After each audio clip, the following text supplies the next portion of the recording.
Good afternoon, ladies and gentlemen, and welcome to another episode of the Daily Friends Show. I am your host, Nicholas Lorimer, and I'm coming to you from a dark room because I'm currently being load shed, because now that the rugby is over, we're going to get load shed again, and B, there is a very dark storm cloud hanging over Johannesburg, so I am currently in the dark. So I apologize for that if you're watching me, but if you're listening on audio only, then you are spared seeing my ghostly visage sticking out of the darkness.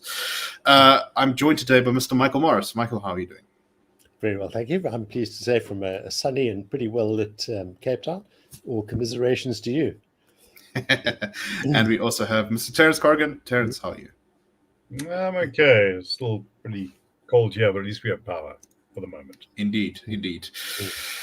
Right, so let's start off for a change with the good news. And that is, of course, that South Africa won the Rugby World Cup final on Saturday night in, once again, one of these horrifically close, torturous, painful, close games where we won by 1 point, making that the third in a row that we won by 1 point, which was absolute madness. But anyway, but we should probably talk about the sort of social impact of all of this, which has been quite fascinating to watch.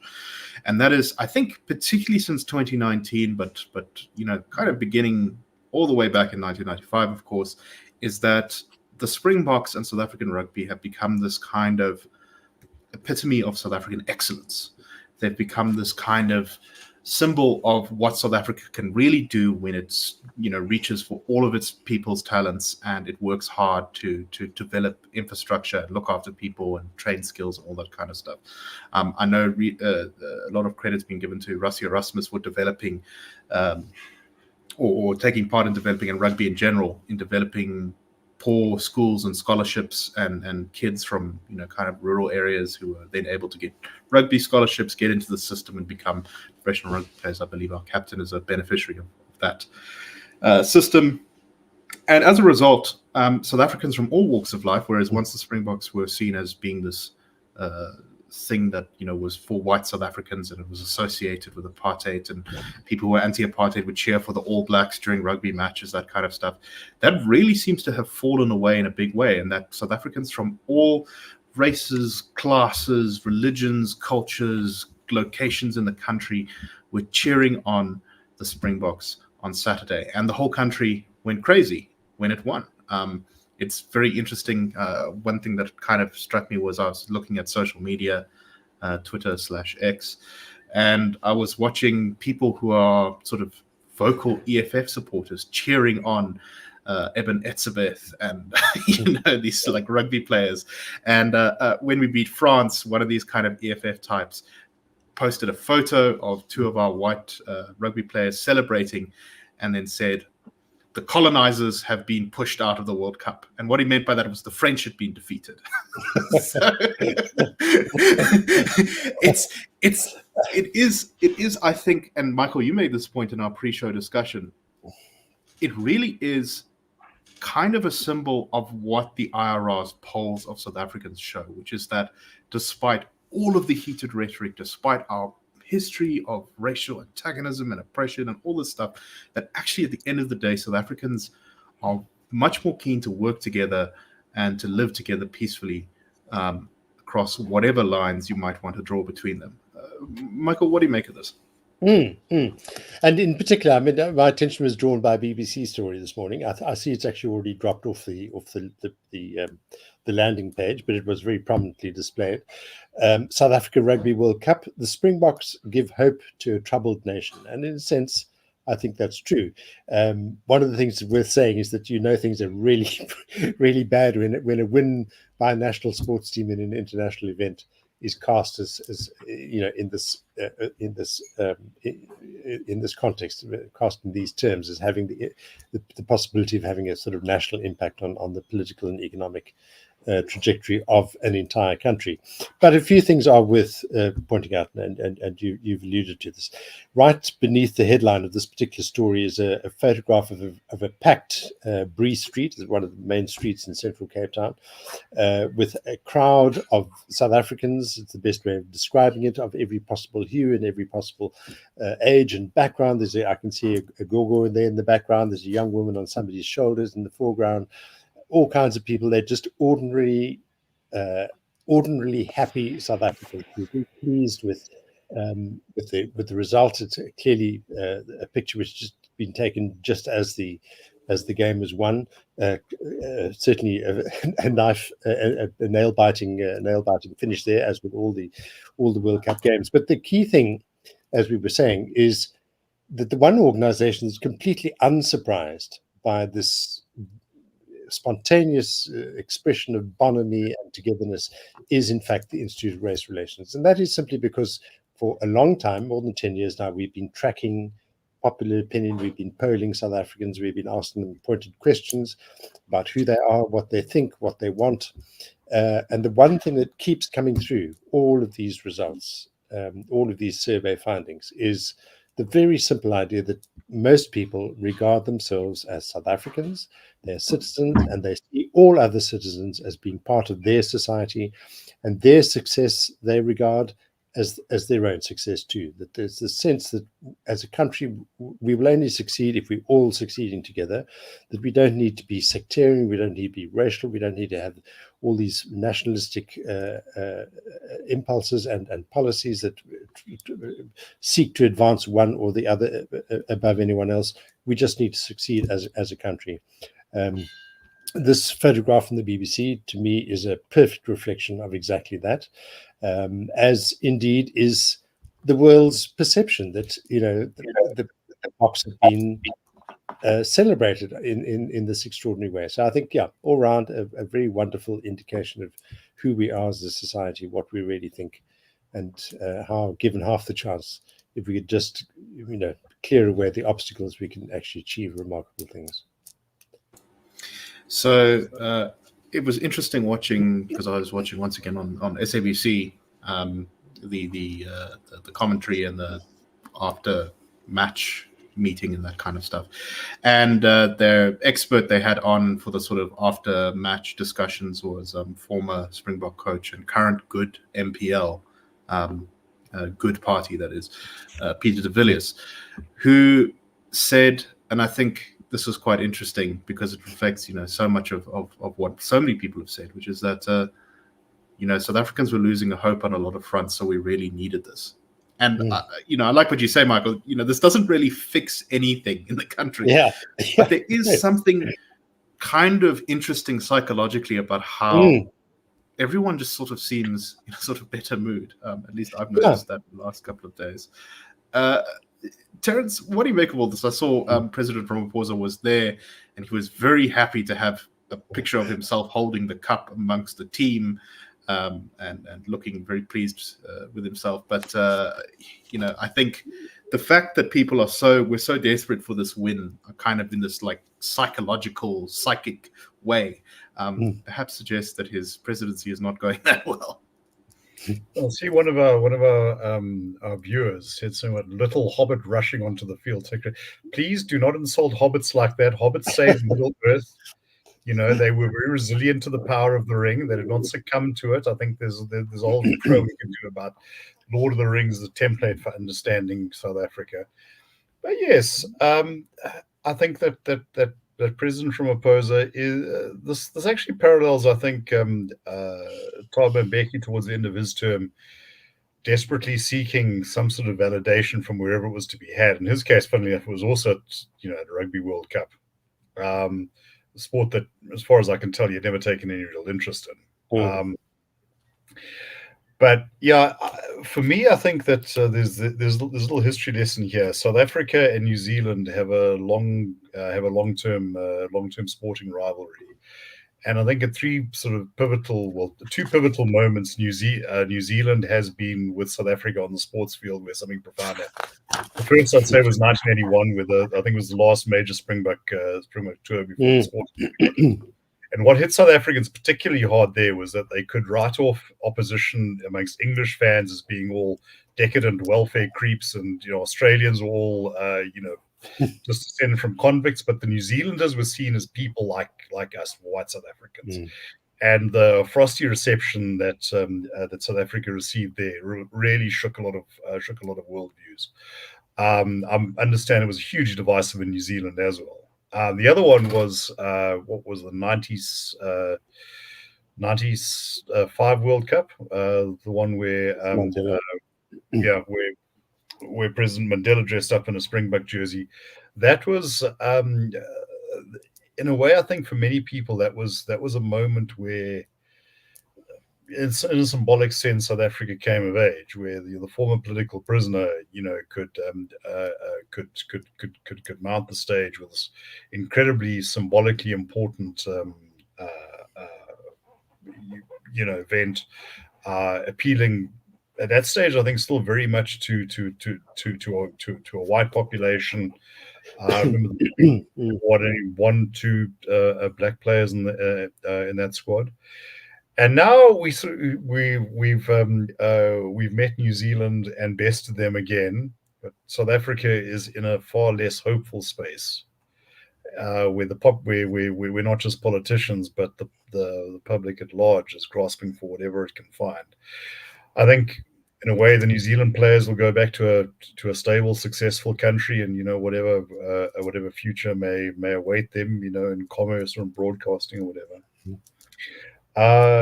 We come home to a society in deep, deep crisis. My piece on the Daily Friend today, which everyone should read, of course, points out there are that we have corporations fixing potholes and branding them. It's great that we have corporations that can do that. It's even better that we have potholes being fixed, but it says something about the state of the country where a corporation wants to brand the pothole it fixed. Yeah, I think exactly on that last point, it shows that South African society is sort of more innovative and resilient than our state could ever hope to be.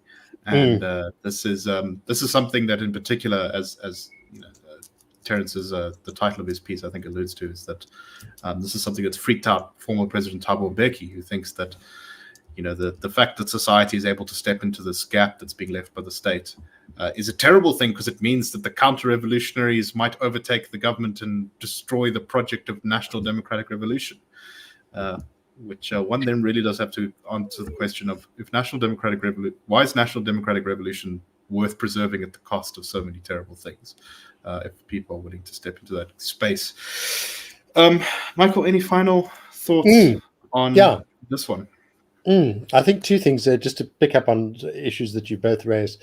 The other thing that often struck me, Terence, about the All Blacks, in the period, I'm not a great rugby follower, to be perfectly honest, but I'm certainly conscious of this. But before perhaps 2019-ish, thereabouts, certainly here in the Western Cape, there was always this great, almost kind of internal contest in many people, this conflict that they felt between supporting, when it came to the All Blacks, supporting the Springboks or supporting the All Blacks. And it was always seen the All Blacks, to support them was to register a complaint against everything that the old South African rugby represented and the old South Africa represented.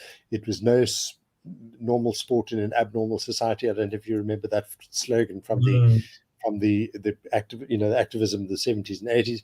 It was all of that, and it's quite remarkable that has actually simply evaporated. I'm sure there are still some who hugely admire the All Blacks, as I'm sure any good rugby supporter will admire any good rugby playing. But I think that sentiment has evaporated. And the other thing, to come back to something that you said right at the beginning, Nicholas, was, and we were chatting about it in the family at the weekend, the remarkable, both of you actually touched on this, the remarkable success that South African rugby, and I think they deserve credit for this, have achieved in overcoming what in 2010, for instance, seemed to be an unbridgeable abyss. It was, people would, you had the sense that ordinary South Africans right across the country could never support this organization that was, seemingly attached to the apartheid past. It had the same mindset. It had all this stuff. There were all the cliches and the kind of trite interpretations of our political scene were all kind of stuck onto SA rugby. SA rugby was the one thing. It was a bit like a braaivleis. It was this, and that has all changed, as indeed I think is true of Brian. But there's a different conversation. But I think SA rugby definitely deserves credit for emphasizing quite subtly, it seems to me. I mean, I haven't really followed very closely, but emphasizing that merit really is something that's worth applying if you want to win the games and really do something for your country. And it doesn't mean that it's whites only. That's one thing. But it doesn't mean that you choose teams on the basis of what people look like. It's how they play, and I think that's done an enormous amount of good to South Africans in every community to recognise here's a team that's been chosen for what they can actually do, and as a result, as you said, Nicholas, people right across the spectrum of society are perfectly happy to support an Etzebeth, support a Mbonambi, support Khaleesi, whoever is doing the good job on the field, and that really is what counts. And so, if only we could have that in our politics, as we, I think, already do in our private sector. Terence's point in his piece today, we would be, to use a cliche, a winning nation. Exactly right. You know, there's this very strange idea of events fun.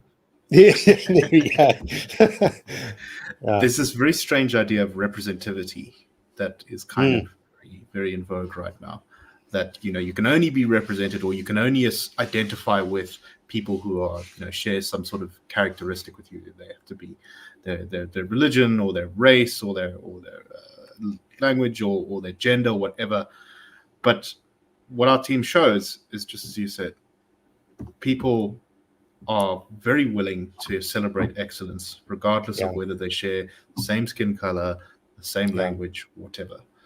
And that's something worth keeping in mind, particularly South Africans. I would just like to draw attention to a comment here from Reader, from a follower. I say always howdy blink cunt boer. I say, yeah, there we go. If I may just in conclusion say that I believe it was around 2000, and I'm pretty sure it was Thabo Mbeki said something to the effect of, "It's worth losing a few rugby games for the cause of transformation." I think that's rugby or cricket, I'm not sure, but the point is that you lose enough of those games and no one's interested in watching them anymore.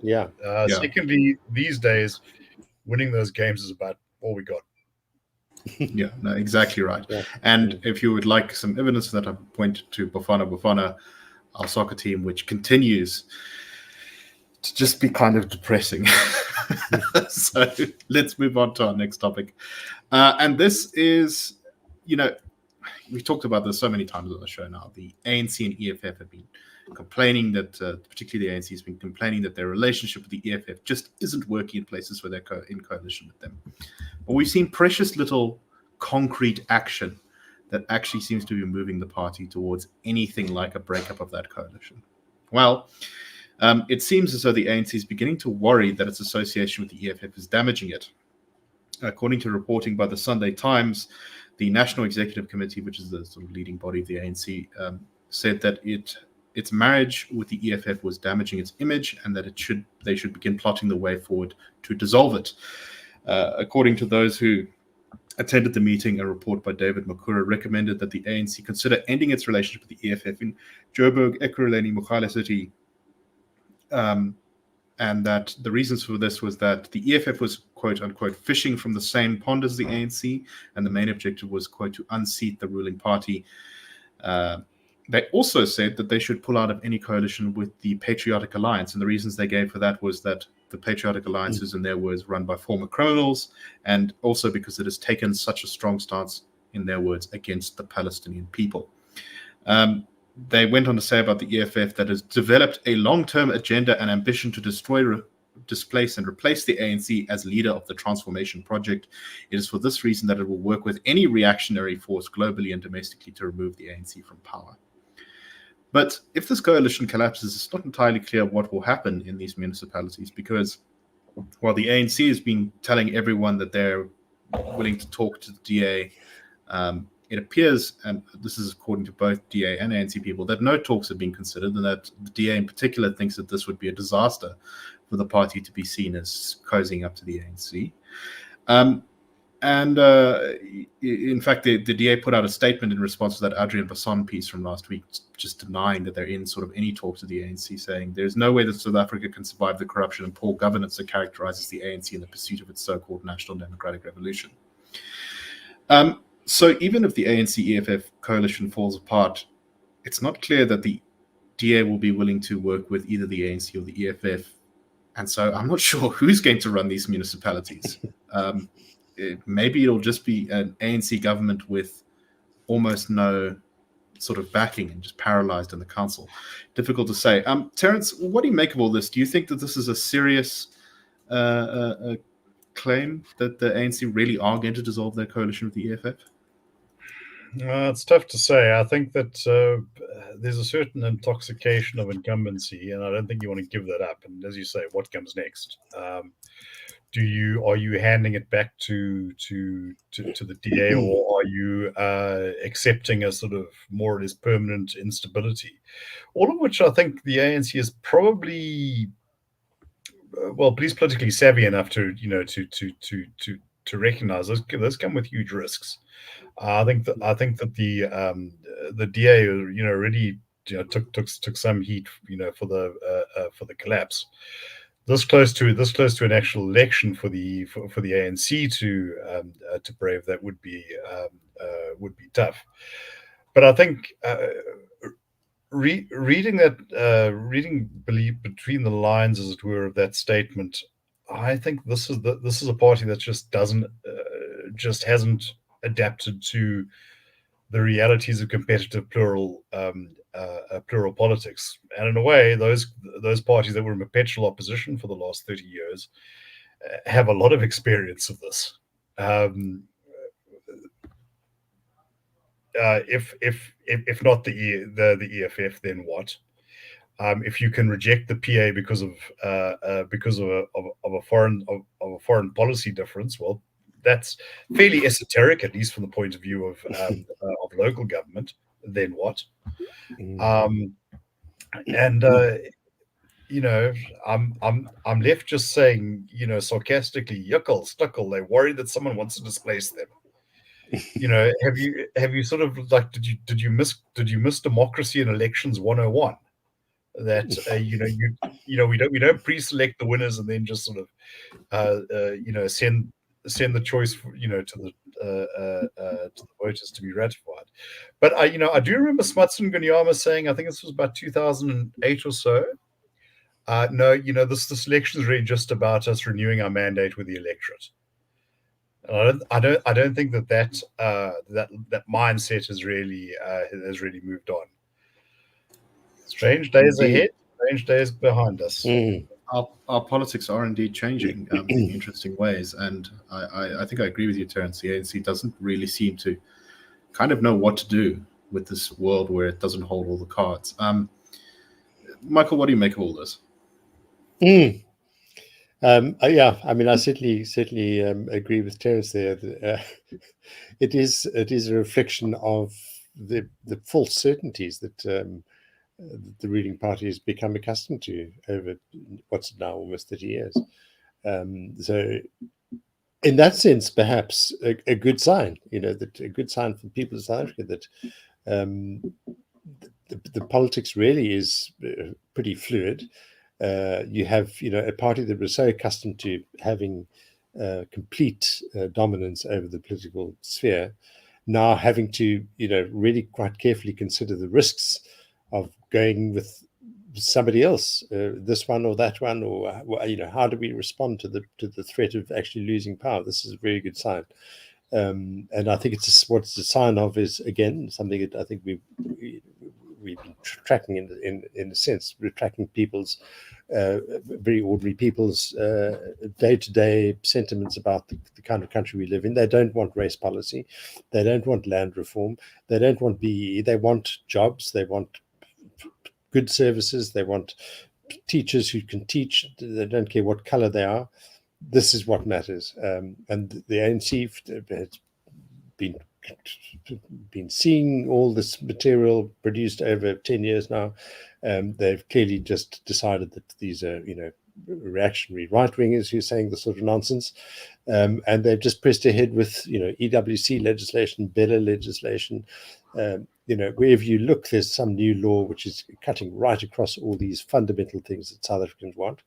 And this is a hopeful sign, I think, that, the message is getting through. History is catching up with the party that's squandered that mandate that Terence referred to. Yeah. I think referring also to our first story, it is interesting that despite the fact that the EFF probably will grow at least a little bit in this election, that association with it is very likely being seen as not great for anyone's image. Any final thoughts on this, Terence? No, I think the future is here. Get used to it. Adapt or die, as a former one said. And probably die by the evidence of his own party. Yes. Okay, let us move on to our last story for today.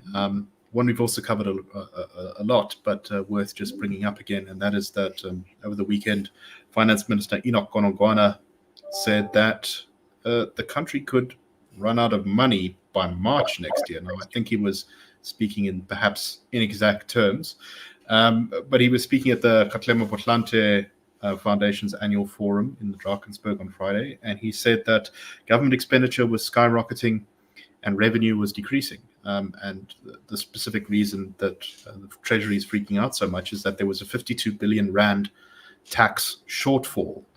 We got 52 billion rand less than the government expected to take in, meaning that our budget deficit was only supposed to be 4% of GDP, but it's actually going to be 5.1%, which is pretty bad. And he basically went on to say that, the government is facing this serious crisis just before an election where it's not going to have the resources that it wants. And if it borrows more, it's only going to increase the amount of debt that the country is already dealing with, which is, I believe, now the biggest line item on our national budget is debt servicing costs. So borrowing any more is only going to make that worse. Michael, any thoughts on this? I think, as I've said before on the show, I'm always reluctant to say anything at all about the economics, because the only thing I know about it is that money grows on trees. But I think what you can see here is, the most senior economic figure in government sending a very sharp warning, that we are not in a good space.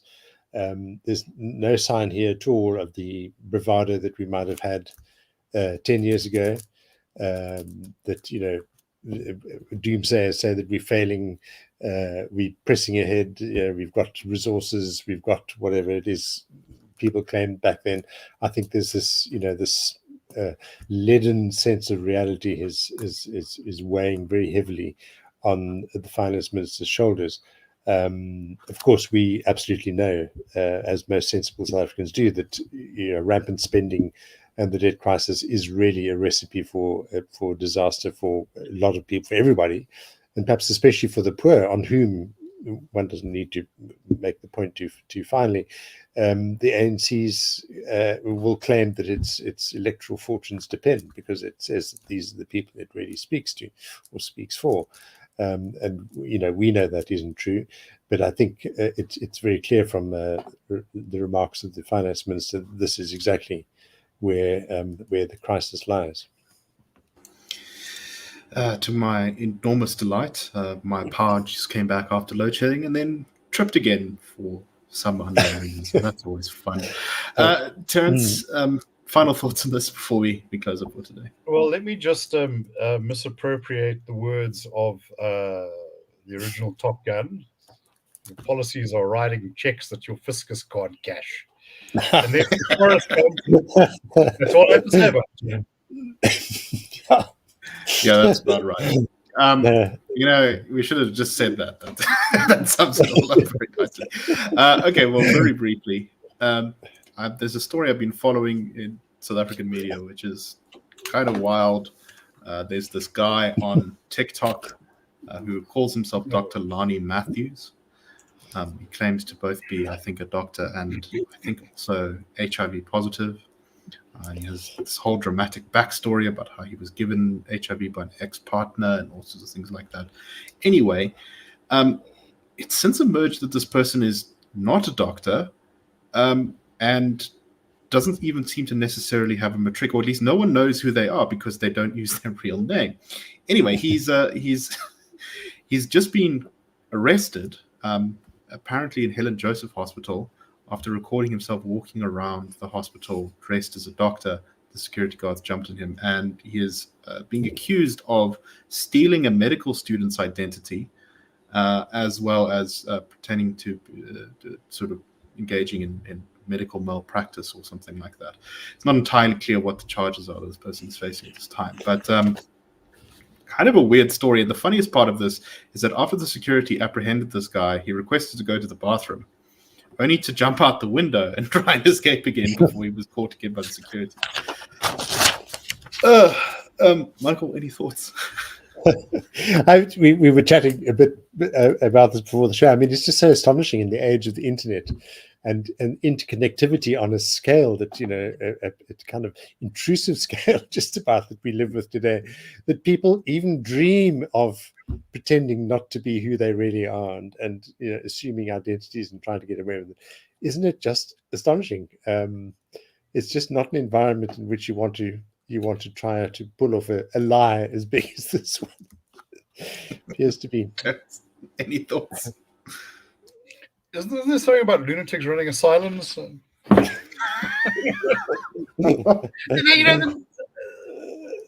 next thing, this guy gets hold of a scalpel and goes and performs exactly the brain surgery.